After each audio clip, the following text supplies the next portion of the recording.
ઉપલેટાના ભાયાવદરમાં દેશભક્તિનું કુળાપુર વિશાળ હાજરી સાથે ભવ્ય તિરંગા યાત્રા નીકળી હતી। પહેલગામ ખાતે પ્રવાસીઓ પર થયેલા આતંકી હુમલાની ઘટના બાદ ભારતીય સેનાએ ઓપરેશન સિંધુ દ્વારા પાકિસ્તાનના આતંકી અડ્ડા પર હુમલો કરી આતંકવાદીઓને ઠાર કર્યો હતો। ભારતીય સેનાની કાર્યવાહીથી પાકિસ્તાન ભારતના ઘૂંટણે પડ્યું હતું અને ભારતીય સેનાની આ બહાદુરીને સન્માનિત કરવા પ્રધાનમંત્રી નરેન્દ્ર મોદીએ કરેલા આહવાનના પગલે દેશભરમાં તિરંગા યાત્રા યોજાઈ હતી, જેમાં ધોરાજી ઉપલેટાના ધારાસભ્ય મહેન્દ્રભાઈ પાડલિયાની ઉપસ્થિતિમાં ભવ્ય તિરંગા યાત્રા નીકળી, જેમાં જિલ્લા ભાજપના રવિભાઈ માકડિયા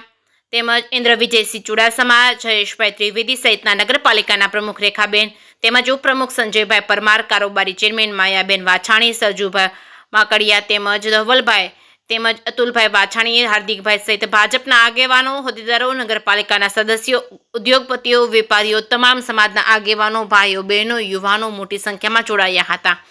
જે કે શ્રી ગુજરાતી સાથે અર્શી આહિર, ઉપલેટા। હું ભાયાવદર નગરપાલિકા પ્રમુખ રેખાબેન સિનોજિયા આજરોજ ભાયાવદર મુકામે જે ત્રિરંગા યાત્રાનું આયોજન કરેલું હતું, સિંદૂર ઓપરેશન જે આપણે કર્યું તેમાં અનુસંધાને કે આપણે જે આર્મી મેનો કે જે આપણા દેશ માટે લડાઈ આપે છે એમને જોમ જુસ્સો વધારવા માટે ખૂબ મારી બહેનો મારી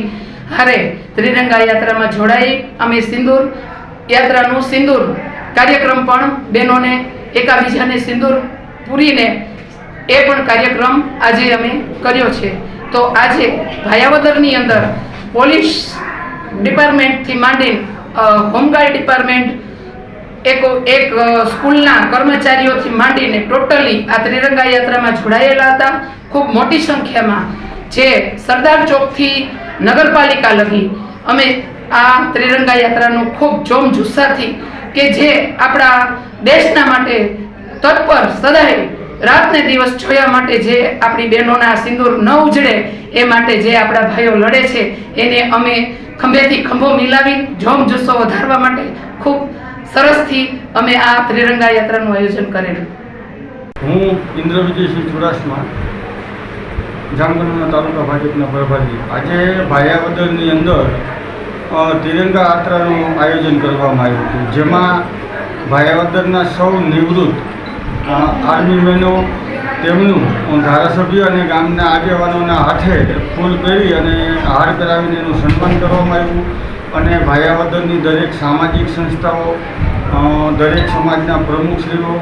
રાજકીય આગેવાનો, ધારાસભ્યશ્રી, જિલ્લાના મહામંત્રી, ભાયાવદર નગરપાલિકાના પ્રમુખ અને ચૂંટાયેલી ટીમ દ્વારા એક તિરંગા યાત્રાનું આયોજન કરવામાં આવ્યું હતું। હમણાં થોડા સમય પહેલાં ઓપરેશન સિંદૂર અંતર્ગત આપણા જવાનોએ જે સાહસ અને શૌર્ય બતાવ્યું, જેના કારણે પાકિસ્તાનની કમર ભાંગી નાખી, એટલે આપણા સૈનિકોનો જુસ્સો વધે અને એમનું મોરલ ઊંચું થાય એ માટે તિરંગા યાત્રાનું આયોજન કર્યું હતું અને ભાયાવદરના બધા લોકો સાથે મળી અને ખૂબ સરસ મજાનું સરદાર પટેલ ચોકથી તિરંગા યાત્રાની શરૂઆત કરી અને ભાયાવદર નગરપાલિકા ખાતે તિરંગા યાત્રાને પૂર્ણ કરવામાં આવી।